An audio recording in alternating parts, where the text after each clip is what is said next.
This is exactly right.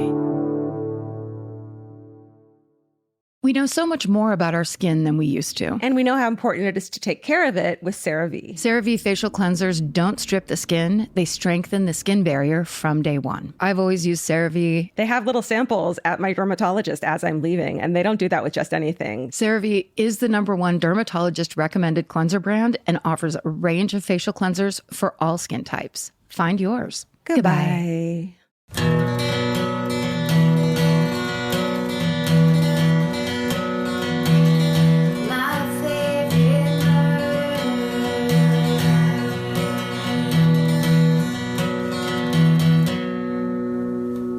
Hello and welcome to My Favorite Murder. That's Georgia Hardstark. That's Karen Kilcariff. And it is the holiday season. Yay! We decorated, except by we, I mean not we. Other people decorated. Molly, our producer, decorated. Yay! Gorgeous. Looks so pretty. It looks really nice. There's a kind of, it has like an ice skating vibe. Totally. Right? Yeah. Mm-hmm.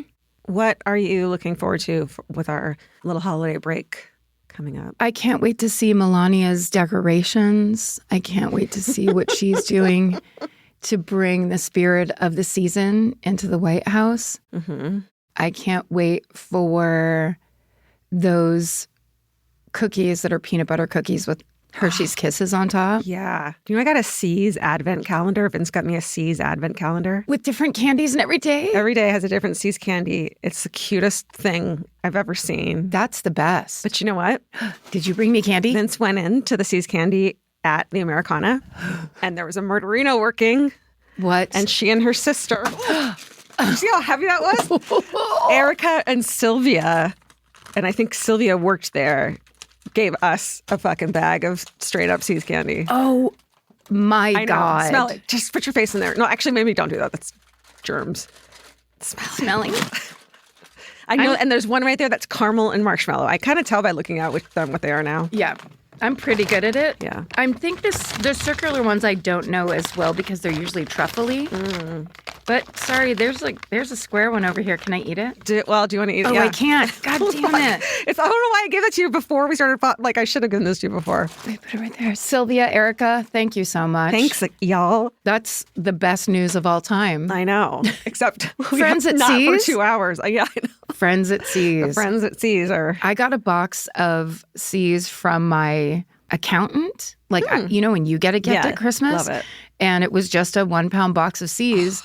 I opened it. I was like, oh, that's really nice. I opened it. I was like, am I going somewhere? Should I give that? Yeah. And I was like, oh, no, I'm fully free to eat this at will. A C's candy box to yourself. Poke your finger right through the bottom. Eat a bite of each of them. Never eat one you don't want again. Oh, my God. It was a dream. That is one of the struggles with being married, I think, is having to not look like a raccoon when you're midway through a C's candy box. And like, I don't want Vince, because in my family, you take a bite and you put it back. Like, that's what you, like, you open it and there's, so everyone could taste them. And Vince is like, what are you? You just said, I was smelling it and you're worried about germs. That's true. That's true. Family germs Family's aren't the different. same. Yeah. You know what you're getting with those people. Actually, this is a good segue. I have a holiday pick-a-side. Oh, perfect. Do you want to do it real quick? I love it. Okay. What a way to celebrate. Right? So we do pick-a-side where we just tell people if they're right or wrong and argue about it. So here's a good holiday one. This is a DM on Instagram from Chantel. My family has always made present opening a big deal, and it's important not to rip through them all and take the time to say thank you after each gift. Multiple people can open at once, but once you have it open, you show the group, say thanks, and move on. My partner's family thinks that it takes too long and will open multiple presents without telling anyone what he got. It's not to be rude, and he is thankful. However, it messes up everyone's vibe, and I want to know what you got. Hopefully this year we can come up with a game plan before opening begins. I mean, the amount of emotional Tetris we put ourselves through to like not be like, that sucks, you shouldn't do that. It's like they don't understand what Christmas is. Right. Because Christmas is, yes, you're no longer 8 years old. Yeah. But Christmas is being excited about the box, trying to figure out what someone might have given you. Yeah. Opening it up. It's a planner. You're like, thanks. And you Say do. thank And then you. you go through it because it's still a gift. Totally. And but you're waiting for the big one. Right. Or whatever. And that is just the Like, isn't that the tradition? I think not doing the rules of the family whose house you're at is weird. Yeah. Like, whatever it is, if you're there, you follow their rules or Right. it's weird. But also, I think, I don't know, if someone has is diametrically opposed to how you celebrate a major holiday, then it is like, what camp is that? Right. It's almost like everyone got up, like the second you're done with presents, you just go watch TV in your room. Like, what's happening? Right. Don't you want to? I wonder how many of these we've done that are like, you should break up. That they're asking for legit advice. And we're just like, that's not the right person for you then. Or maybe, like, if that's kind of like more his speed, he gets to do that at home. Sure. And then when he's somewhere else or when he's at that house. Yeah, of course. But we shouldn't have to tell him that. He should, if he doesn't know that. No, you're right. We shouldn't have to tell him. I don't think this is, there's a side here. I think that this person's doing, what is it called? Emotional Raccooning? Gymnastics. Oh. To like not be like, this really upsets me and I don't like it and it's okay if I don't like it. Right. You know what I mean? Without me saying he's bad or, you know. Yeah, because maybe it doesn't even really upset you. It's just like, what are you doing? Yeah. Why would you want to do it that way? It's okay. I think that's like the basis of every fight is why do you want to do things this way? Right. You're the one doing it. Like, is this pleasant? Yeah. Are you getting more out of this than you would if you just like followed the rules of the family that you're at? You have to go off and privately open. Maybe it's somebody that gets embarrassed and can't talk about their feeling of like spotlight embarrassment. Yeah. It can be really awkward and like embarrassing to have it on the spotlight on you. But and then if you're not grateful, it looks like it. Yeah. Or some storyline, maybe. Wrong. Oh, shit. We're empathizing now. Do you want to hear mine? Yeah. This one is, it says DM on Instagram from Natassia, but that's spelled Nastassia, and the first S is a $. Yeah, girl, so we've got a baddie on our hands. And it says, December baby here. My birthday is on the 28th of December. I've always believed that I deserve Christmas and birthday presents. My friend's sister shares the same birthday, and they give her conjoined Christmas birthday. To me, that's crazy. I wholeheartedly believe that December babies deserve double presents for being born around the holidays. Change my mind? No way. I'm standing ground. That's fair. I'm standing my ground. Everyone gets a Christmas and a birthday. Why shouldn't you? I would just wait a couple days, after Christmas to do it. Right. Or like do it before or after. Double presents is a given. Yeah. Or but if it's like not, then the present is like fucking better than everyone else. It's always a bike. It's always a 10-speed bike. It's always a motorcycle. Yeah. It's one of those motorcycles that kids can ride on the street now. They don't need helmets and they don't need... It's terrifying. There's no... Yeah. Yeah, I think that's fair to want both those things. Yes, absolutely. Your birthday week is Christmas. That's fucking bullshit. And Christmas would want presents if it was your birthday that everyone was celebrating. That's too, right. So... And also, Christmas would want more attention if everyone was paying attention to you while Christmas sat in the corner. Yeah. I would have a New Year's birthday party. That would be fun. Oh, just like build the momentum all the way. Yeah. Just to follow that up, should we give our December donation? Oh, yeah. Speaking of giving and presents. Let's do it. So, as you might know by this point, we've had a holiday tradition for the last 3 years where we make donations throughout the month of December, giving to charities that make a real difference in people's lives. So today we're donating $10,000 to Feed the Children. They're dedicated to ending childhood hunger here at home and around the world. Feed the Children provides food, school supplies, clean water, household, and hygiene essentials to help families thrive. And in 2024 alone, they distributed more than 80.6 million pounds of food and essentials across the United States. It's incredible. If you'd like to join us in supporting their work, head to feedthechildren.org. And if donating isn't possible right now, you can also explore volunteer opportunities at feedthechildren.volunteerhub.com. There's always a way to give. Love that. Yeah. Well, we have a network. Do you want to talk about it really quick before we get into this? This is a solo episode, so we just get our business taken care of. So real quick on the Exactly Right Network, this week on The Knife, Hannah and Paisha look into a 2017 tip about a suspicious coworker that led FBI agent Mark Hastbacka to expose a serial con artist. They break down how he uncovered her long-running scheme. And then over on Brief Recess, Michael and Melissa sit down with political satirist Walter Masterson for a sharp, lively conversation about politics, performance, and the art of calling out the absurd. And on Dear Movies I Love You, Millie and Casey take a look at the very best films of 2025, their favorites of the year, standout first-time watches, and what they think 2026 will bring. Also, if you're looking for a last-minute gift, the Exactly Right store has everything you need to make the holidays merry and fright. Check out our new Skeleton Santa unisex crew neck. Who's got it? I got it. This is so good. Yes. Oh, I feel like you could wear this year-round and just be like the coolest kid. Entirely. There's just the whole vibe of it. If you wore that to an ugly sweater party for Christmas, you'd win. You'd win, hands down. There's also the skeleton ornament. I have him. Oh, yeah, the little guy. He's precious. You want to put him on our tree? The skeleton ornament is going to turn out to be like an heirloom that gets passed down. It works. Perfectly in front of the other one. That's the way you do it. Toxic masculinity ornament. That's a beautiful ornament, and it looks very fragile, but it's actually not. Does it look to you like, I realized I saw the video the other day and it looks like the Baby Bell cheeses? Oh, yeah. Oh, Baby Bell cheese as an ornament is such a good idea. Yeah. They Or gotta like have that. Like some kind of, okay. What else? And then there's also this guy, Toxic Masculinity sweatshirt. Right. And then also, of course, the Mothman plushie keychain. So precious. Hanging on the tree. So Let's do typical. it. Although it's kind of heavy. You think it's too heavy? What if we put him right here? Yes, perfect. Oh, Cute. he's just going to sit down. Love it. Yeah, that's good. Yeah. So if you ever wanted to match your tree, now you can. Head to exactlyrightstore.com to shop now. And order please by December 14th so that you can get your items by December 25th. Thank you guys for doing that. Yes, we love to make fun merch for you.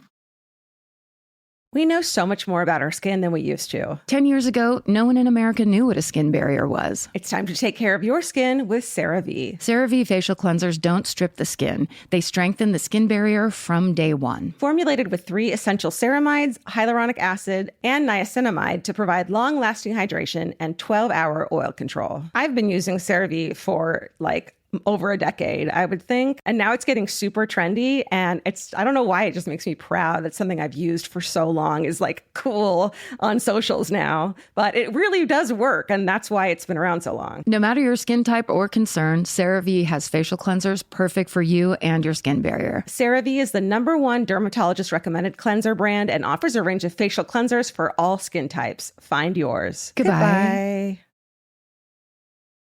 Okay, you're solo today. It's solo time.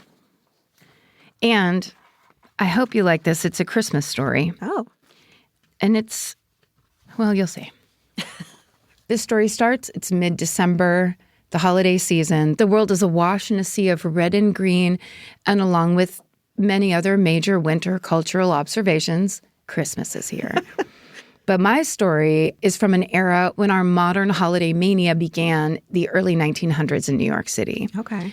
And there was one man who took people's holiday cheer and goodwill and lots of their money and used it all to make himself into a jazz age celebrity. This is the story of New York's Santa Claus man, John Duval Gluck. Wow, I've never heard this one. So Marin used the writing and research of a writer named Alex Palmer, who published the book The Santa Claus Man, and John Gluck is his great-granduncle. Wow. So it's a family story. Cool. The rest of the sources are in our show notes. Okay, so let's go back to the origins of Santa Claus, if you would, for just one moment. Please, this Jew needs to know. What, right? Don't you wonder where Santa Claus is originally from? Yes, I bet he was Jewish. Turkey. Oh. Not far away. Sometime around 280 AD, a series of legends emerge about a selfless Christian bishop named Nicholas who roams the countryside giving away the fortune he inherited at birth. That's different. In what is maybe the most famous of these stories, Nicholas tosses gold to 3 young sisters to save them from being sold into slavery by their destitute father. Wow. Over the years, these stories spread throughout Europe, and Nicholas becomes known as the patron saint of children. Wow. You don't hear a lot about charitable billionaires these days, do you? No. I bet you his dad didn't even get into the B's. He was down in the that would have been insane. low M's. Back then. In 280? Yeah. 260? What would be in today's money, though? Whatever. Having to calculate today's money from 280 AD. No. The calculator just snaps in half. Okay. So St. Nicholas's feast day is December 6th, and that's when it's said that he died. So it becomes a very lucky day for many Europeans and a day where adults bring little candies or modest gifts to children in the spirit of St. Nick. This is, of course, a couple weeks before December 25th, which is the day Christians observe the birth of Christ. So over the years, basically those 2 days blend together with the birth of Christ winning out and St. Nicholas coming to that holiday. Interesting. He just becomes a mascot instead of the actual reason for the season. Yes, exactly. Oh, that's gotta sting. He gets blended in, but then as centuries pass, he remains so popular and beloved that even after the Protestant Reformation, when devotion to saints fades across much of Europe, you know, the Protestants, they stripped out all that stuff. For sure. Heresy, all that shit. But old St. Nick endures. This is particularly true in the Netherlands, where he's known by the truncated nickname Sinterklaas. And it's through the Dutch settlers emigrating to New York in the 18th century that we first met St. Nick here in America. Got it. So I don't know why I can't read today. I should just do it from memory. So in 1809, the Legend of Sleepy Hollow author Washington Irving publishes a satirical history of New York City that depicts St. Nick as a kind of paternal mascot for Dutch New Yorkers. And basically, he's described as a pipe-smoking, gift-giving man who rides through the sky in a flying wagon. And around the same time, the wealthy founder of the New York Historical Society, named John Pintard, campaigns to actually make St. Nicholas the city's patron saint. It doesn't work. What finally catapults St. Nicholas into the American zeitgeist is a single poem written in 1822 by another New Yorker, Clement Clark Moore, called A Visit from St. Nicholas. Now we kind of know it better as The Night Before Christmas. Oh, wow. So in it, Moore picks the version of St. Nicholas that's still with us today, the plump, rosy-cheeked, white-bearded man who flies around in a sleigh, pulled by 8 reindeer, you know all of this, delivering gifts to children. The poem is an instant hit when it comes out, and it spreads far beyond New York. And it actually never really fades in popularity. So people latch onto it, and we've never let it go. So this brings us back to the early 1900s. St. Nicholas, now better known as Santa Claus, has become a mainstream American icon and tradition. Department stores are booming at this time, the early 1900s. Advertising's taking off. So every holiday season, Santa Claus appears in newspaper ads and elaborate window displays. Wow. Just takes off just like that. Yeah. It's this time of year, right, everybody? Yeah. He actually becomes so ubiquitous that virtually every American child knows who Santa is and what he does. And they start to write him letters asking for what they most want for Christmas. This is before the concept of the North Pole was discovered to be Santa's home. And so most kids think that he lives behind the moon or somewhere in the clouds. But over time, kids start giving their Christmas lists to their mail carriers. Suddenly, so this happened basically just culturally by itself. Amazing. Thousands of letters addressed. Went viral. Christmas went viral. Yeah, but the hardest way possible in the early 1900s. Totally. So thousands of letters addressed to Santa Claus, the clouds, or even heaven are circulating through the U.S. postal system, most of them winding up in Washington, D.C., in what's known as the Dead Letter Office. Whoa. Yeah. Also, a wonderful album by R.E.M. This is basically a graveyard for the nation's undeliverable mail. And per policy, these letters either need to be returned to sender or destroyed.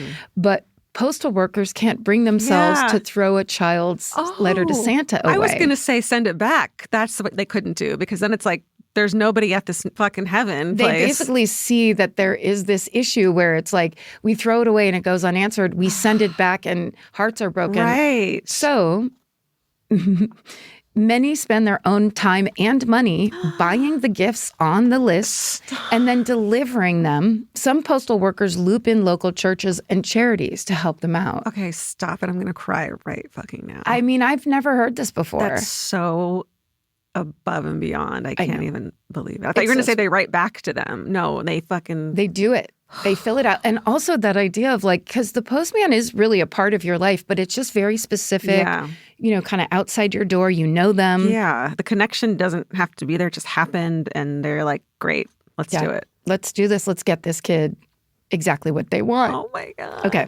So these beautiful but technically forbidden acts of kindness become so commonplace that in the early 1910s. You can't open other people's mail. It's not allowed. But it's like Santa. Yeah. So it becomes so commonplace that in the early 1910s, the Postmaster General has to step in and change the rules. Not only are local postmasters now formally authorized to open letters to Santa, but they can bundle them all together and hand them off to charities. Fuck. To make sure. People don't always suck. Like, that's the thing you got to keep in mind this holiday season. These are the stories. Yeah. Like, here's the turn. After 10 years, we're going to start telling only good people's stories. Wait, I don't have one of those today, though. Oh, okay. My story's not that. Okay. So then after that, in the new year, 2026. Later, year 15. Okay, so this is when a 35-year-old New Yorker named John Duval Gluck comes into the picture. So John's born on Christmas Day. Oh. So we know where he would be in that argument of double presents. And he is born to a family that loves the holidays. His parents are very good at Christmas. They've embraced the giving spirit. They actually have a Gluck family tradition. One of the men in their family plays Santa Claus every year. Mm-hmm. And it said plays. I don't know if that meant like for the community or just at home. But it's like clearly they're into it. Yeah. So when John hears about the Postal Service's new policy on Santa letters, there may have been part of him that wanted to help spread the cheer like his family had taught him to always do. But it seems John's also one of those kind of people who wants people to pat him on the back for doing the nice thing more than they want to do the nice thing. Virtue signaling. That's right. Right. But in 1910. There's no signaling then. Yeah. Because they didn't have that yet. Virtue telegraph. SOS. Telegraphing. Yeah. So John inherits his father's customs brokerage business at a young age, so he makes a very nice living. But he has his own insecurities, as we all do. He is the shortest of his 4 brothers, and he seems to overcompensate for it by being a big ham. He's also balding, which is likely difficult for him. He's a short king. He's a short, bald king. Like, fucking own it, and it's hot. If you own it, it's sexy. It works every time. Yeah. But what he does instead of owning it is he grows an impressive, meticulously maintained mustache to make up for it. That'd work on me. Would it? I don't know. Just a big old... Back then, yes. Not now. Now it's just like, what are you, a fucking mixologist? But back then, that would have worked on me. I don't know. Honestly, bald beard is my number one combination. It. Bald beard, beer belly. Like, Vince fucking Averill, I will marry the shit out of you the moment I saw him across the room. And he was wearing a Fred Perry collared t-shirt. I was like, that's his look. That's my fucking future husband. Yeah. And like cool tennis shoes. Like, come on. Yeah. That's that guy. That's all we want. It really is, because it says a lot about what's going on. Okay. Sorry to make it about me. So while John loves to brag about being born on Christmas, it is clearly bittersweet for him because it steals his birthday thunder every year. He was probably very jealous when he watched family members putting on that Santa suit and getting all the attention. Yeah. And he wanted it for himself. He wanted to put on his birthday suit and get all that attention. And be like, look at my mustache. So when New York's postmaster starts to formalize how letters to Santa should be handled, John pitches himself as the person to handle it. Cool. Pointing to his customs brokerage background as proof that he understands logistics. He claims he can process the letters and deliver all those gifts no problem. Please tell me he does it and everything's okay and he doesn't steal money from the... I'll tell you this. It's the worst bad version of what we're usually waiting for at the end of a story like this. The worst part. It's the worst. No. Oh, it's the, least bad. Okay. I said worst bad. Yeah, that's like he murders children. No. Okay. So least bad's fine. Okay. Least bad. He's the inverse of Albert Fish. I can handle it. So he gets the green light. Now he's in charge of thousands of wish lists from children all over New York to Santa. So in 1913, John Gluck officially launches what's called the Santa Claus Association out of the back room of a restaurant called Henkel's Chop Shop on West 36th Street in Manhattan. Take me there. Just the smell. Oh my God, sorry, but I just saw this girl. Actually, I don't know who it was, but they were going around New York and there are little vending machines that look like old stamp vending machines. I love those, like sticker ones. But there's art in them. And so somebody is making like original watercolors. That's incredible. Of anything you'd want in New York. And so they were $1, so she'd have to get the quarter. So she'd we found another one in this place. So we found another one. At the end, she goes, I had one more for my last one or whatever. And she opens it up and it's an everything bagel. And it is the most perfect little... Like drawing of an everything bagel? A drawing. I don't know where to put it. Down here, up here. It's like this big, and it just says everything, exclamation. It's like, That's a tattoo. yes. I'd get that tattoo. This person was going around doing that, and then they were meeting up with other people and trading. Yes. Like, we got this one already. That's fucking cute. I want that to happen to me, except I don't want to drive across town. So I know. I'll do it in New York instead. Right? Yeah. It makes me want to go to New York. Yeah. So good. During the holidays, the best. So good and arty. Okay. So John's running the Santa Claus Association out of this fairly modest setup, but he's proud. He makes it known that reporters are always welcome to drop by, and he's always ready with a punchy quote when they get there. And that results in John getting a lot of feel-good coverage in city newspapers about the Santa Claus Association. Okay. Readers take note of this charismatic man who seems to exemplify the spirit of St. Nicholas. So here's how the Santa Claus Association works. In December, the Postal Service hands over several heavy bags containing all the undeliverable letters to Santa written by young New Yorkers, usually well over 10,000 pieces of mail. Jesus. Then John's volunteers, mostly society women or secretaries loaned out by local businesses, start to sort through them. And they read each letter. They categorize it into different stacks. If they get any repeats from the same child, they pull them out so duplicates don't go in. Any letters that describe hunger, homelessness, or abuse are forwarded to the Public Charities Commission, and those are investigated by city workers there. Oh my God. I know. Any that seem suspicious, like maybe an adult wrote them, they go into their own pile for further review. Mm-hmm. About 70% of these letters pass inspection. Then they're matched with the donors from New York Society who purchase the gifts and then have the option to deliver them themselves. I want to do this. Right? Where do I sign up for this? I know. I think I'd be good at it. The I know. letter part, filing. I'm really good at filing. Filing and just putting things in like, you belong over Yes. here. Oh my God, I'm so good at categorizing things. Like, Yeah. fucking give me something and I'll You fucking want clothes, categorize you it. want toys, you want Oh my God. money. Okay. Yeah. But most donors just send the presents back to the Santa Claus Association, which is then tasked with getting them to the right households. Okay. It's a huge undertaking, obviously. John quickly realizes he needs way more manpower to actually receive the letters, wrap the gifts, deliver the gifts.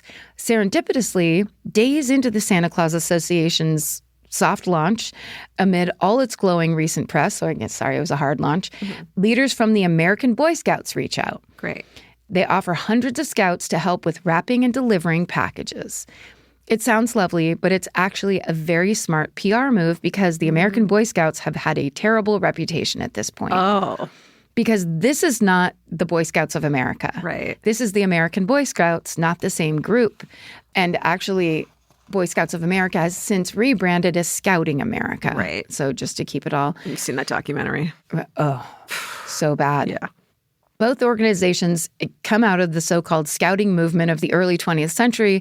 They have very different MOs. The Boy Scouts of America, currently Scouting America, is simply geared at creating good citizens, whereas American Boy Scouts, the one who are offering their help to John Gluck, is geared at training young men for military service. Okay. The American Boy Scouts arm their young scouts with actual guns. Okay.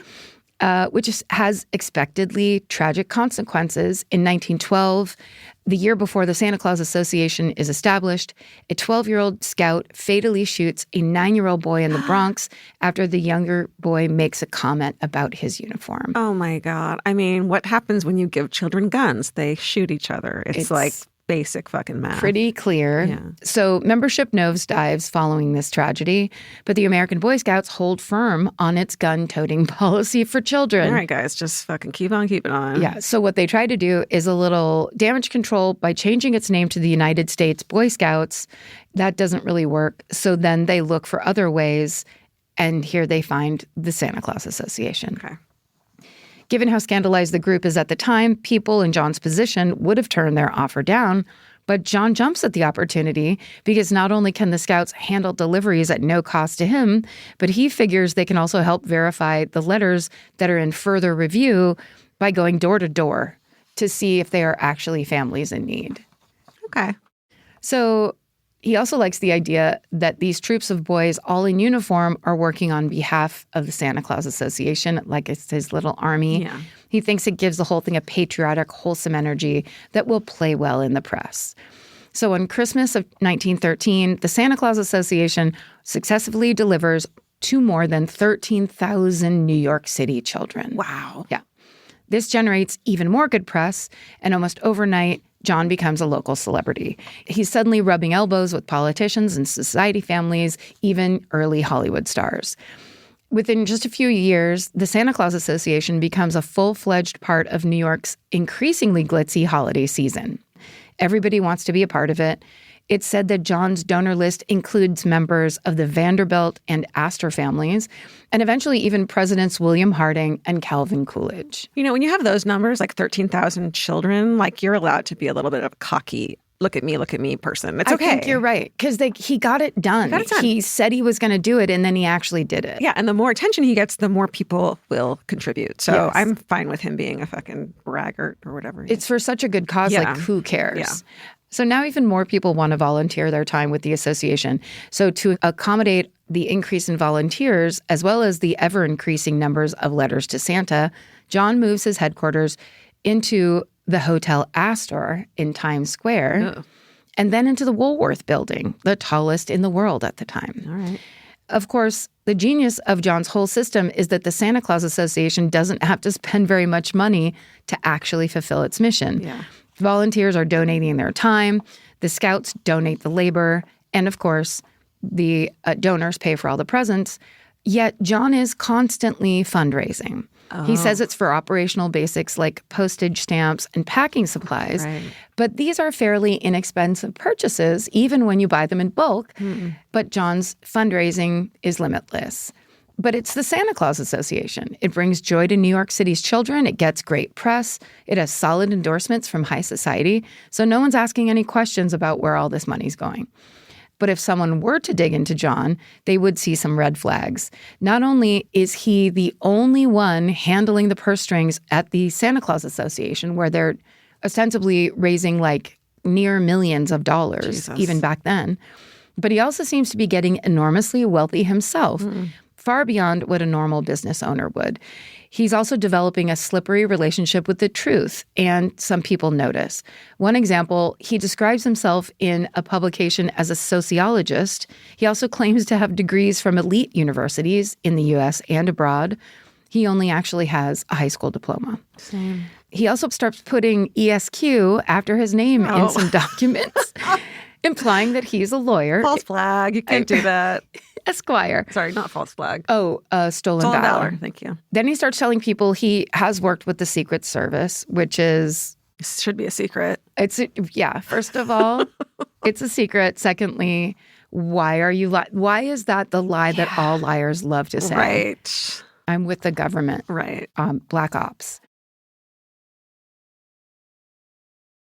So now it's 1915, the Santa Claus Association's third year in operation. John Gluck makes a big Christmas Day announcement to a group of reporters declaring that he's going to build a permanent home for the Santa Claus Association in Midtown Manhattan. He's going to call it the Santa Claus Building.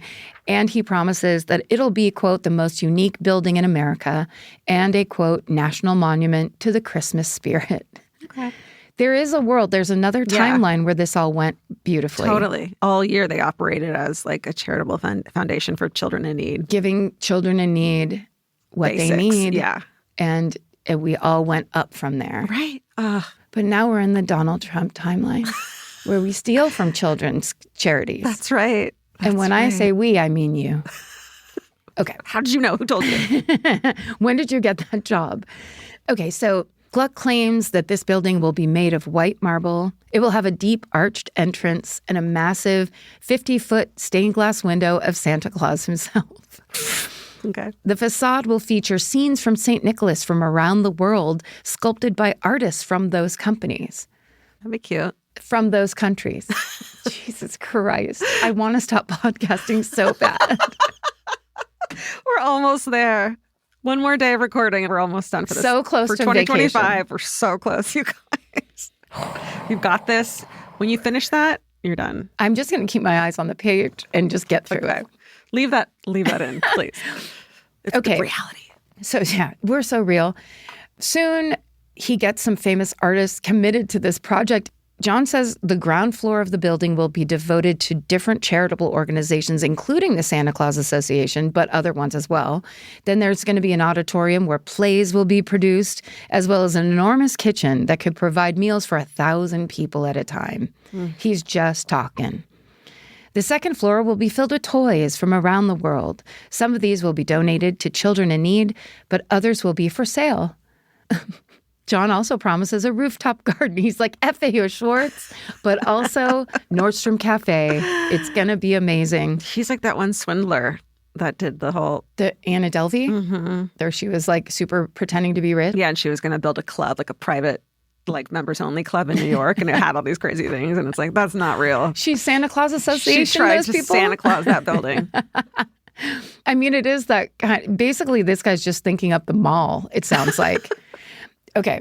He promises a rooftop garden and a swanky restaurant to boot. As writer Alex Palmer reports, quote, the Santa Claus building would blend spiritual ideals and consumerism so completely as to make them indistinguishable. Can't happen.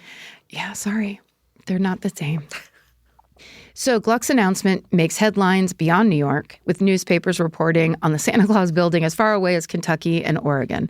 But all that marble and stained glass will not come cheap. John estimates that the building will cost in the ballpark of $300,000 to construct, which is what in today's money? $300,000 in 1915. is going to be, hold on, let me think, 975. $10 million. Holy shit. Yeah.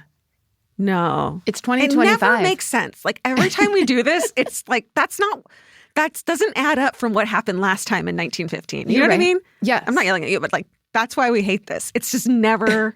Do we ever go up that high from stories from 1915? I think don't know. we've broken a barrier here. Like I try to be logical for real, but then it's like just never. Imagine that. Our economy is not about logic. I don't think, you know what? That's not on me. Yeah, that's not, you forgot about the Great Depression's coming up. Right. The bunch of 2008 is going to be in there. Oh, shit. Ooh. So for the next decade, John fundraises for the Santa Claus building year-round. We've got to make a building for Santa Claus. He publishes newspaper ads, sends out mailers, which prominently feature renderings of the building. So it's real. Here's the blueprint. Yeah, for real. He hosts ritzy over-the-top galas that bring the rich, wealthy, and charitable together in the name of giving. I love a gala. I mean, So good. just real long earrings. Yeah. The longest. Gloves. Tiny Gloves. food on silver trays. Earrings. Wow. Little quiches. Take my money. Give it to me, gala. What's the last gala you got to go to? We went to the Ronald McDonald House Gala like 2 years ago. Oh. And so I bought a table and had all our, like, a couple of our friends at You the partied. table. Yeah. Nice. It was really lovely. For a beautiful foundation. Yeah. Because you used to work there. So, like, he knows Right. it's legit. That's when I first met you guys. That's right. You're a young, scrappy couple. What about you? The last gala? Uh-huh. I went to one for Petaluma Schools, but I Nice. think it was like 2 years ago or more. Yeah. Just telling you about this gala because writer Alex Palmer reports that in 1924, at a Santa Claus Association party hosted on the roof of the Waldorf Astoria, Whoa. quote, attendees included English actress Violet Inglefield wearing jewels so extravagant that she had to be escorted to the party in an armored car. Damn. Her diamonds went all the way to the ground. We don't know how much money John is pulling in during this period because, of course, there's no accounting going on Right. at the association. And he's the only one in charge, and he's not doing any bookkeeping. But what we do know is there's never any real movement on the Santa Claus building. And there won't be for a full 10 years after John makes this announcement. Not even a hint of a possible construction timeline.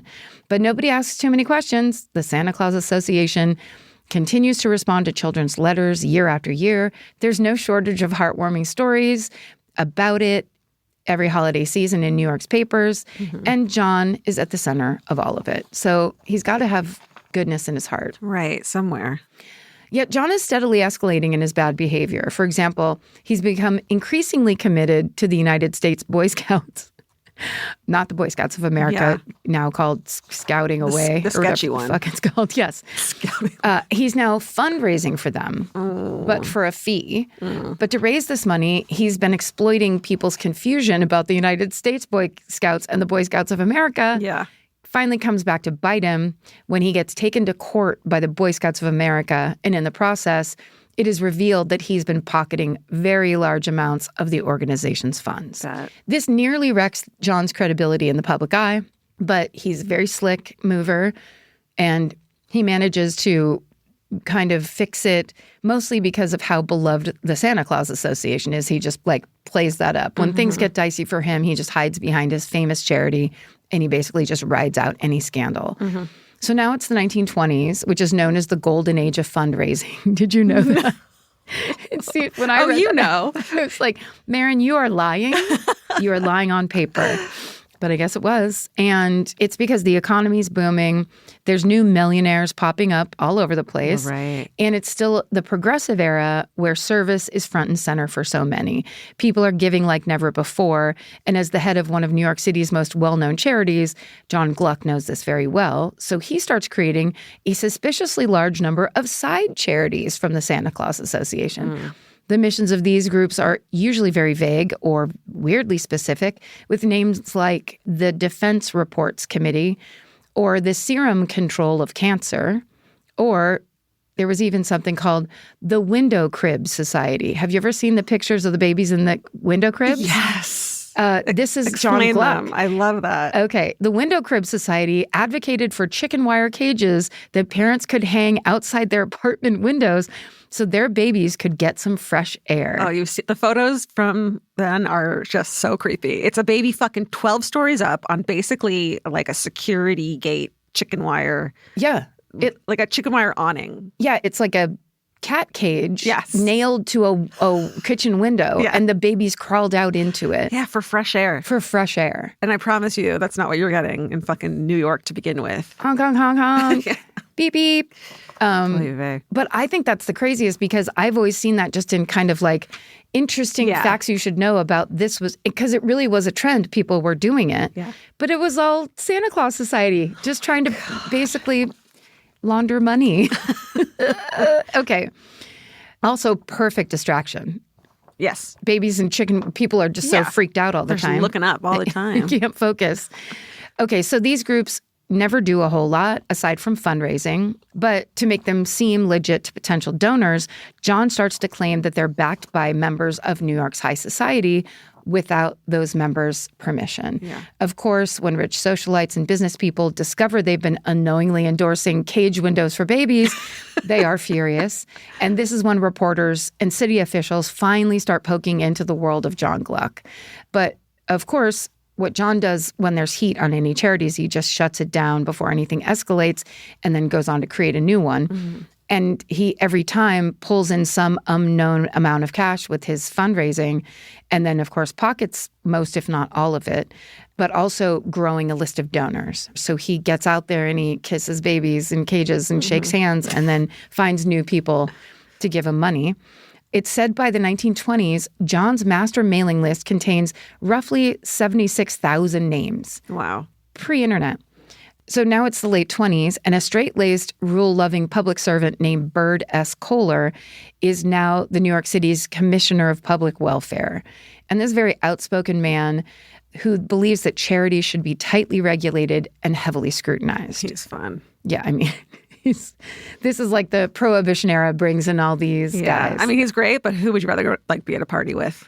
No, clearly Duval Gluck is the man. Totally. I mean, he's like, let's you and me do some good, and then I will also get money. Yeah. Like, he's fun. He's fun. He's already a rich guy. Yeah. He's a rich guy that knows how to make rich guy give him money. Yeah. And he does it. But basically, Bird Kohler sees how flashy and hammy and publicity-hungry Duval Gluck is, and he's instantly suspicious about his intentions. So he hits the Santa Claus Association with an official audit. Things very quickly unravel. Kohler learns that since the Santa Claus Association began, Duval Gluck has been running the whole thing himself with zero oversight. He has made up dozens of employees, all listed on the payroll, to give the illusion that there's financial accountability within the organization. Oh, you can't do that. No, you're not allowed to do that. That's actually illegal. As a result, huge sums of money have flowed in and out of the charity without any documentation on how it was spent. So in 1927 alone, Kohler learns that the Santa Claus Association raised at least $100,000. What was the other one? 300. Okay. I don't know. You do. $1 million. 2 million. Shit. And it's all gone. Yeah. So Wow.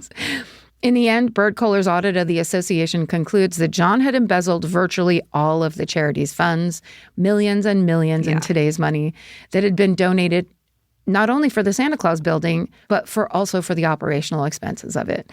These findings generate a tsunami of nationwide press that expose John's schemes and sully his reputation for good. People are outraged, and of course, practically overnight, all the social capital that he had spent a decade cultivating is over. Yeah. The post office, meanwhile, abruptly ends its partnership with the Santa Claus Association. Yeah. So in 1928, John shutters the organization officially. Even though he can no longer treat it as his personal slush fund, now we are sadly back to square one, needing to answer kids' letters to Santa Claus. Mm-hmm. So after the collapse of the Santa Claus Association, smaller organizations step in to help with letters to Santa. Decades later, Operation Santa Claus replaces this system and in the coming years expands into a nationwide program. So today, you can visit the United States Postal Service operationsanta.com and you can read children's wish lists. They're scanned and they're shared there for you to read for yourself. And you can answer one if you would like to. It's estimated that the Santa Claus Association provided somewhere around 250,000 gifts for New York City's children. We will never know what good the money John embezzled could have done. Yeah. Because he was getting millions in the spirit of Yeah. give somebody who doesn't have what they need for the holidays something great. Yeah. Meanwhile, John Gluck gets away with it. He's never prosecuted for any financial crimes, which is actually often attributed to the Great Depression hitting and overshadowing this entire scandal. Right. What we know for sure is that he winds up leaving New York and resurfacing in Miami, where he reinvents himself as a real estate broker, and he lives there until the early 50s when he dies at age 73. Alex Palmer writes in his book, John Gluck never heads another charity, though it's unclear if this is because he finally learned his lesson or because post-depression reforms finally put guardrails on fundraising for charity. He's like, now it's not worth it. Yeah. And that is the story of New York City's opportunistic Santa Claus man, John Gluck. Happy holidays. So he never had to give back any of the money? No. But he lost it. But he spent it all. He spent it on himself and did whatever. But then basically the market crash of 1929 and overnight Nobody it was had anything. No one had anything. Yeah. And nobody was looking for Right. the millions he stole when people were jumping out of windows. Totally. Wow. That's fucked up. I've never heard that before. I haven't either. It must be because it's right by the Great Depression. Yeah, that's right. That's good. That's a fucking good fraudster. Isn't it good? Yeah. It was gonna guy. be a story for New York for For our live show. Yeah. Good one. All right. Well, great Thank you. job.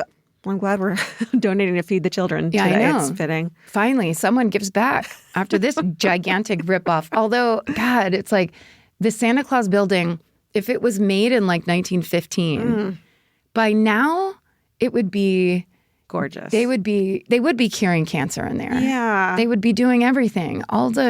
You would have this kind of focused attention on goodness. What is it about him that made him not do that? Greed. That sucks. Oh, men. Oh, you men. Oh, you men.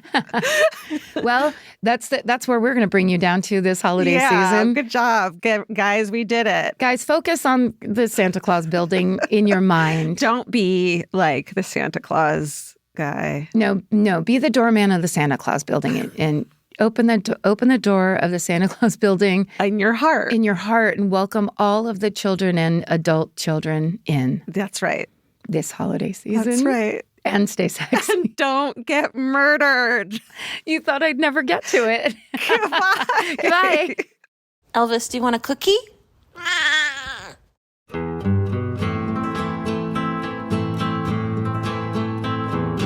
This This has been an Exactly Right production. Our senior producer is Molly Smith, and our associate producer is Tessa Hughes. Our editor is Aristotle Acevedo. This episode was mixed by Liana Squilacci. Our researchers are Mary McGlashan and Ali Elkin. Email your hometowns to myfavoritemurder@gmail.com. And follow the show on Instagram at myfavoritemurder. Listen to My Favorite Murder on the iHeartRadio app, Apple Podcasts, or wherever you get your podcasts. Or you can watch us on YouTube. Search for My Favorite Murder, then like and subscribe.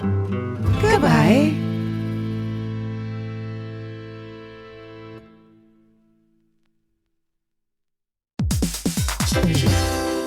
Hey everybody, here's the thing about other home security systems. They're all designed for after the window breaks, after someone's inside, after you get the notification, after the police come. SimpliSafe is the first system designed for before, stopping a break-in before it even begins. That's right. Unlike traditional security systems that only alert you after a break-in is already underway, SimpliSafe is designed to help prevent the crime before it starts. Their cameras can detect suspicious activity at the perimeter and alert live U.S.-based agents. Then SimpliSafe's agents assess the threat, intervene, speak through the camera to scare off the intruders, and call for 911 dispatch. That's right, and SimpliSafe has been protecting your world for 20 years, everybody. So celebrate their anniversary and save 60% on your new SimpliSafe system at simplisafe.com/stuff. That's 60% off, you guys, at simplisafe.com/stuff. Plus, when you order, write in our show name and the How Did You Hear About Us survey to let them know that we sent you.